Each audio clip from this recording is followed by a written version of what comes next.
கீர்த்திமுகனின் முகம் கோவிலின் உச்சியில் ஏன் வைக்கப்படுகிறது என்று உங்களுக்கு தெரியுமா? ஒரு யோகி தன் சித்திகளால் கர்வம் கொண்டு சிவனை தொந்தரவு செய்யத் தொடங்கினார்.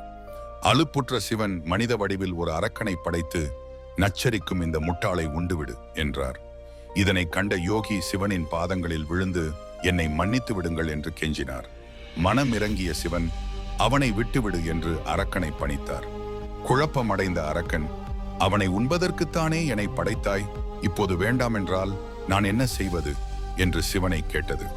அதற்குள் பரவசத்தில் ஆழ்ந்திருந்த சிவனோ, ஏதோ ஒரு நினைப்பில் உன்னை நீயே உண்டுவிடு என்றார். சிறிது நேரம் கழித்து கண்திறந்த சிவன் அரக்கன் தன்னை தானே தின்று கொண்டிருப்பதை பார்த்தார். தின்றது போக மீதம் இருந்த அதன் கைகள் மட்டும் அதன் வாயிலிருந்து நீட்டிக் கொண்டிருந்தது.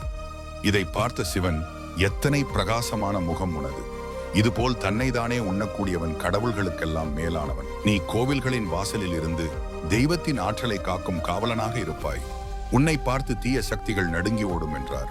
இதனால்தான் ஒவ்வொரு கோவிலிலும் கீர்த்திமுகனின் முகம் பொறிக்கப்பட்டுள்ளது.